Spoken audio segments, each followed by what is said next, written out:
Thank you guys for coming. Thank you. Appreciate it.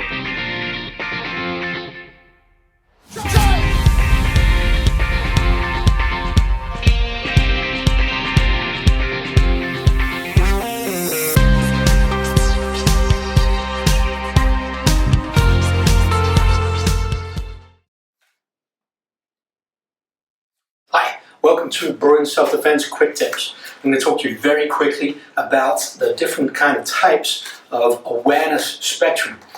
Being aware is a very important part of self-defense, and understanding what you should be aware of is important too. When we talk about awareness, we can often talk about different colors. We go from a spectrum of white to black. White is going to be when you're on your phone, maybe at home watching a movie, you're completely oblivious to anything else going on. There are no alerts going on, no weird sounds, you feel very safe. We go up to yellow, a little bit of color there.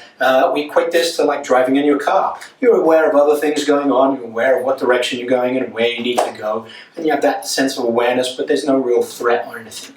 When we go from yellow to red, that's when could be a potential threat. You're walking alone in the parking lot and some people start walking towards you. It could be perfectly innocent, or it could be a potential threat. So that level of awareness comes up, changes your behavior. And then once you're at black, that means the threat is there. It's no longer imminent. You are in a physical engagement and you have to do something physical to get away from that threat. And the awareness of that is important. When we look at different types of spectrum, we can also look at our senses and the spectrum of those. We've got vision, sight, hear, audio. We've got our smell, we've got touch, and we've got taste, and they all become very important. If the first sense that you feel is a salty taste in your mouth, and then you see that there's red stuff coming out, well, unlikely you've been struck and you're bleeding and you've got to do something about it. Or we can go to the other end of the spectrum, maybe the hearing. You can often hear screams and shouts before you even see them. Once you see them, you realize that there's a problem going on. And then once that smell, whether it's smoke, gunpowder, sweat, all kinds of different smells, and then touch, someone touching you or a crowd forcing you around, that level of spectrum is included in how we deal with and how we learn about our awareness.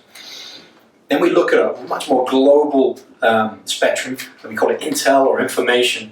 What information do you have about the room you're in?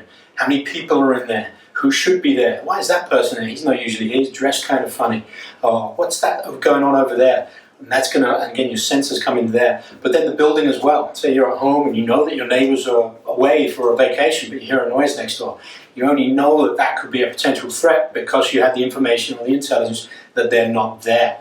So looking at that in different ways, and you go from the building to the city. What's going on in your city right now? Is there social or political unrest? Is there a higher chance of violence through looting because of lockdowns or anything like that? And then you look at the country. What different customs or cultures are you unaware of different countries that you're traveling to? Some motions may be very insulting. Some words or phrases may be not used, or it's not part of that culture's etiquette. And understanding that and knowing that's very important.